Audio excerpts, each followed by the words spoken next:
Okay, I am going to keep this review short after that godforsaken last one that took way much longer than it needed to be. So I'm just going to keep this one short, and I probably won't get into too much spoilers and details because, sincerely, I do not recommend this movie. Neither do I think this movie is worth giving out the spoilers. If you want the spoilers for this, go watch Phaeus' video. The movie is called Smiley.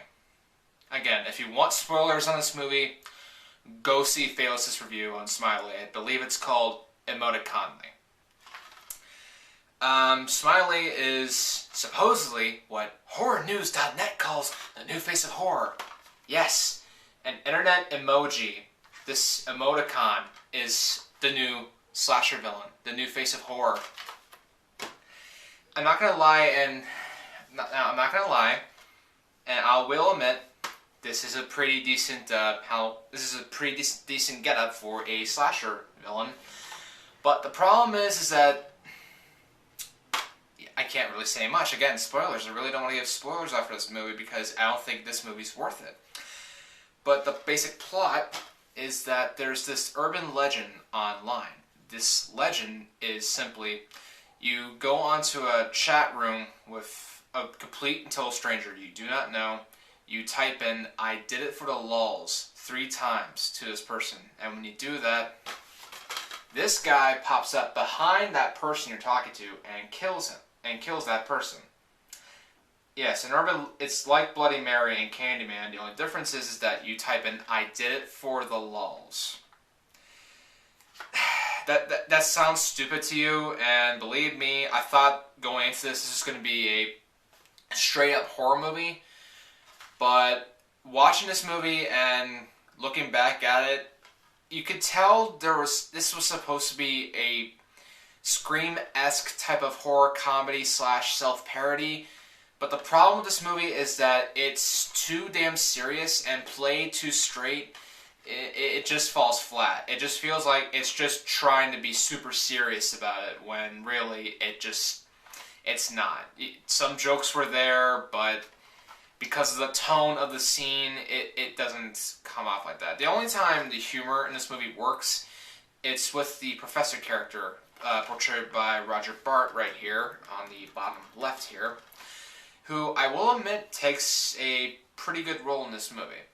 If you watch Phaeus' review, he'll more than likely say his role is kind of pointless and it just does nothing but pad out the movie. And I will admit it is padding, but compared to the padding that goes to the main character of the movie, when supposedly the film tries to make us believe all the shit that's happening is some psychological bullshit because of what happened to this character's past,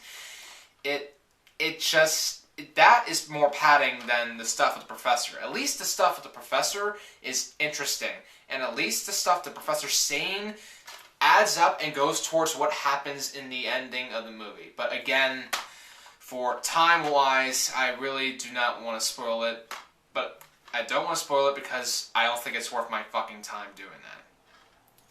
But Phaeus found the time to do it, so you can watch his review. I know that's unprofessional of me to say, you know what, go watch that guy's review, but seriously, I watched this movie at least 3 days ago before I uploaded the review for The Gallows, and I have to admit that trying to write a review or trying to come up with stuff to say about this movie actually killed me. Not kill me, but it hurt me to do so. It hurt my brain to do so because this movie is stupid. Like, it's trying to do what Candyman did, sort of, and try to make you think it's not an urban legend, but some type of prank that's going on. It wants you to kind of believe that, but at the same time make you think, it wants you to believe either the urban legend is real. That's option A. Option A, the legend is real. B, it's some type of prank going on. Or C, it's the main character, the main girl here, what's her name again? Ashley, going through some psychological crap because she's an innocent girl who really hasn't been away from home in a while. And the movie spends a lot of time on the Ashley's psychological aspect. The problem is the film is played too serious and so much, and they telegraph. I'm trying to find the words here. In the end, it's revealed which, if it's either A or B, and they didn't do a good job masking that. Like they try to set it up in a way where, like, if you went back and watched it a second time, you could see where certain things happened. But I caught it in the first viewing, and I predicted the ending, and it came true. If you're curious as to what the ending is, without giving too much away, if you've seen the movie Cry Wolf, it's kind of like that, but more stupid. I want to say, okay, I struggled to say that there because I will admit, with what they did at the ending of this movie, it's a decent concept that could be done properly to be both humorous and creepy and a little bit scary, considering that if stuff like this actually happens, but just how the characters say their lines or how they act and play it straight and with no... I can't really say they don't have life in them, but really it's just... This ending for the movie just kind of makes everything else that happens in this movie not make sense, and if you do watch it and it does make sense, and good to you, but overall, you're still going to feel like you wasted your time and it's stupid. The concept of an urban legend killer coming to life and attacking a group of teenagers, I shouldn't even say that. The movie basically wants to advertise it like that, but all it's doing is taunting the main character here. All these people like have small supporting roles in the movie, but you want more in-depth to that, I strongly suggest that you watch the review from Phaelus, Emoticonly. But trust me when I say, if you want to watch a funny review, again, watch Phaelus, but if you want to hear my opinion about it, simply put, don't watch it. Don't waste your time with it. It's not a good movie. That's just going over basics. That's not going over the cast, the lighting, the makeup effects, or the cinematography. I'm not going over any of that. I didn't go over any of that, but if you want me to, all I can say is this. Watching reviews from Emer Prevost, or Emmer Prevost, I apologize, sir, if I messed up your name. If you don't know who I'm talking about, it's the guy who's the host of Reaction Reviews. If there's anything I learned from watching his reviews, is that you can have the best actors, you can have the best cinematography, the best makeup effects, best lighting, best stunt work, best everything, but when you have a script that does not work, then everything else is pointless. If the writing fails, then so does everything in production, because that implies that there are people who read the script and said, this is good. And if the writing falls flat, then so does everything else. It doesn't matter in the end unless you have a good story. That's the purpose of films, to have a good story. Not to shove CGI crap down our throats, George Lucas. Thank you very much for Star Wars A New Hope Special Edition and the other one, Special Edition. Thank you so much, you rich bastard. So, in terms of plot and writing of this film, it's god-awful. The acting, I want to touch upon that. It must be noted that a bunch of the actors in this movie are portrayed by YouTube stars. Noticeably Shane Dawson. And I gotta admit, he's not that bad in this movie.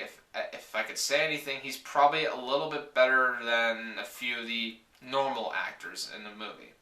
So I will give a pass that the acting from the YouTube stars in this movie, they're pretty decent.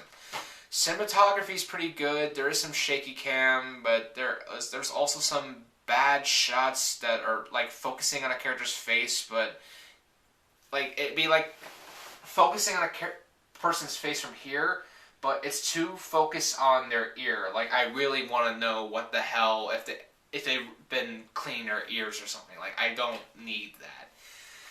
So, cinematography's a little bit of a sketch. Lighting, I didn't really have a problem with lighting. Acting, again, decent. Cinematography, the editing's okay. It's nothing great. It's not worth getting an award for. And makeup effects. Some of the gore effects in this movie. Are pretty good. And one final thing, I want to touch upon the killer's look. Okay, now you see how awesome looking it looks here? Yeah, I don't know how to tell you this. I don't want to tell you this to give away spoilers, but I will give away this. You only see the killer look like this in the main character Ashley's nightmares when she's going through this psychological bullshit. The killer in this movie is clearly and obviously wearing some piece of crap plastic or paper mache mask, and it's got stripes on it. Not like, it's like black stripes, I believe. It looked horrible, and to me felt like it was a complete rip-off. Not a complete rip-off, but it felt like what they advertised that we'd be watching, I did not get. This movie could have been, like The Gallows, it has a decent concept. If I may say so, I think this has a better concept than The Gallows, but unfortunately, with the script that they use and the direction this film went under, it just wasn't that good to me.